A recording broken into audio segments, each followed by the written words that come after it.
Herkese selamlar, hepiniz hoş geldiniz. Bildiğiniz gibi uzun zamandır klavye incelemesi yapmıyorduk. Eğer bir klavye incelemesi yapacaksam gerçekten buna değecek bir klavye olmasını tercih ediyordum ve artık elimize mükemmel bir klavye geldi. İşte karşınızda Rampage Carbon. Beyaz bir klavye ile birlikteyiz ve beyaz olmasının dışında gerçekten bize çok güzel özellikler sunan bir klavye olduğunu söyleyebilirim. Şimdi öncelikle bu klavyenin kutu açılışını yapacağız ve içerisinden neler çıkıyor ona bakacağız ve sonrasında size bu klavyenin tüm detaylı özelliklerinden bahsediyor olacağım. Fakat bunun öncesinde bu tarz içeriklerin devamının gelmesini istiyorsanız eğer kanala abone olmayı, videoyu beğenmeyi ve aşağıya minik yorum yapmayı lütfen unutmayın. Ayrıca kanalımızın hype özelliği açıldı. Telefondan izleyenler aşağıdaki yorumlar kısmını şöyle bir tane yana kaydırdığında oradan hype puanı vererek videolarımı öne çıkartabilir. Şimdi daha fazla lafı tutmak istemiyorum sizi. Gelin hızlıca kutu içeriğine bakalım.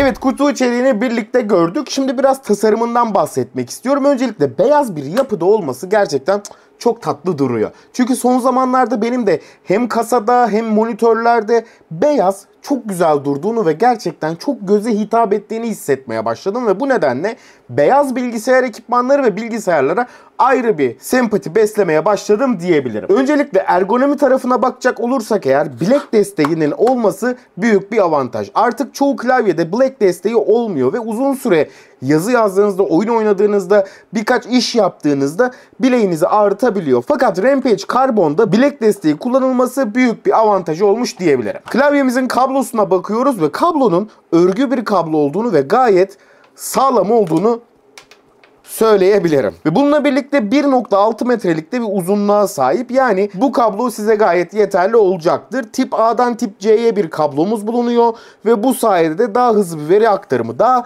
tepkisel bir veri aktarımı klavyeden bilgisayarımıza sağlanabiliyor. Şöyle alt tarafına baktığımda da gördüğünüz gibi klavyemizi yükseltmek için 2 adet de ayağımızın olduğunu görüyoruz. Arka tarafa baktığımızda plastik bir yapı bulunuyor fakat gayet kaliteli bir plastik olduğunu söyleyebilirim. Ve tuş yapısına baktığımda tuşlar biraz daha köşeli ve bastığınızda direkt olarak bastığınızı hisseden bir yapıya sahip. Bunu switchlerden bağımsız olarak tuşların yapısını ele alarak size bunu söylüyorum. Şimdi gelelim switchlerimize ve klavyemizin tuş yapısından bahsetmeye. Öncelikle hepimizi mutlu edecek bir şeyden bahsetmek istiyorum. Tuşların tamamı anti-ghosting destekli. Anti-ghosting nedir derseniz eğer tuşların hepsine aynı anda bastığınızda sistemin bütün basılan tuşları aynı anda algılamasına sebep olan mekanizma. Özellikle FPS, MOBA tarzı oyunlar oynuyorsanız ve birden fazla tuşa aynı anda bastığınızda algılamama gibi bir durum olmuyor. Bu da büyük bir avantaj oluyor. Ya şöyle söyleyeyim, bir MOBA oyunundasınız ve combo yapacaksınız. O combo sırasında bazı klavyelerde birden fazla tuşa bastığınızda algılayamayabiliyor. Yani bu klavyede anti-ghosting özelliği olduğu için bütün kombolarınızı, bütün bastığınız tuşları tek tek algılıyor olacak ve tuş algılamama gibi problem ortadan kalkacak. Şimdi switchlere baktığımızda Rampage Carbon'umuz red switchlere sahip. Red switchler genellikle sessiz yapısı ve hafif olan hissiyatıyla bilinirler. Yani özellikle gece oyun oynuyorsanız veya çok fazla yazışma yapıyorsanız geceleri blue switch gibi çatır çutur sesler çıkmadan hem mekanik klavyenin konforunu, performansını alıp hem de sesi minimuma indirerek rahat bir şekilde çalışmalarınızı sağlayabilirsiniz. Bununla birlikte switchlerimizin 50 milyon tıklama ömrüne sahip olduğunu da söylemek isterim. Yani ne kadar yoğun kullanırsanız kullanın 50 milyon basış gerçekten iyi bir süre. Yani uzun yıllar boyunca bu klavyeyi kullanabilirsiniz. Klavyemiz ne kadar red switch ile gelmiş olsa da zaten kutu açılışında da gördüğümüz gibi kutu içerisinden 4 adet de blue switch çıkıyor. Yani siz arzu ederseniz WASD tuşlarınızı blue switch'e çevirebiliyorsunuz. Ve aynı zamanda hem switch çıkartmak için hem de tuşumuzu çıkartmak için 2 adet de çıkartma aparatı bulunuyor. Şimdi şöyle hemen keycap'imi çıkarttım. Daha sonrasında switch çıkartma aparatı ile birlikte şu şekilde altta mandalları bulunuyor. Çok minik.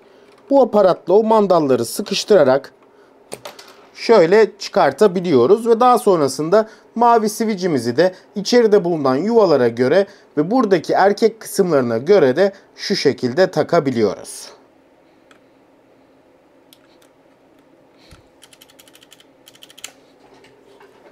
Şimdi gelin sizlere Blue Switch ile Red Switch'in arasındaki ses farkını da dinleteyim.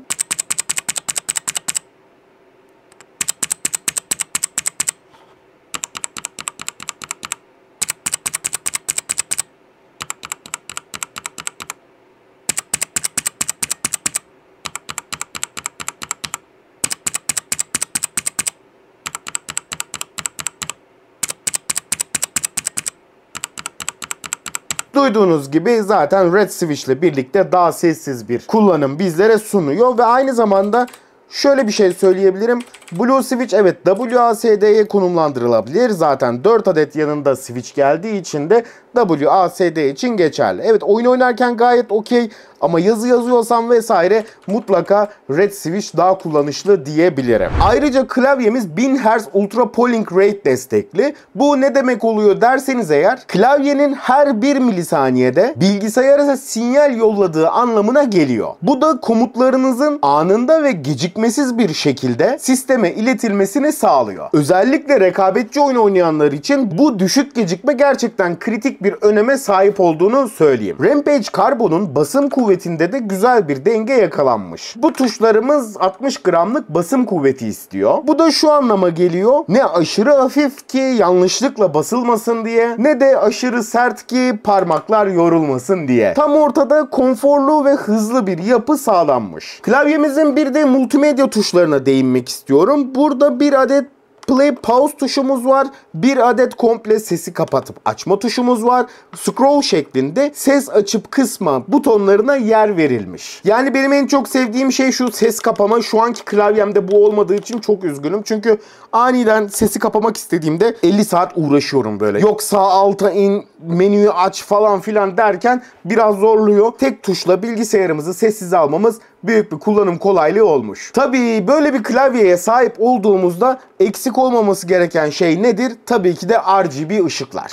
Hemen ben şöyle bir klavyeme elektrik vermek istiyorum. Rampage Carbon'da RGB aydınlatmamız gayet şık duruyor. Çeşitli modlar arasında geçiş yapabiliyoruz. Sabit, nefes alma, dalgalanma efekti gibi birçok seçenek klavyemizin RGB diziliminde mevcut. Ayrıca renkleri çok canlı ve homojen bir şekilde dağıldığını da söyleyebilirim.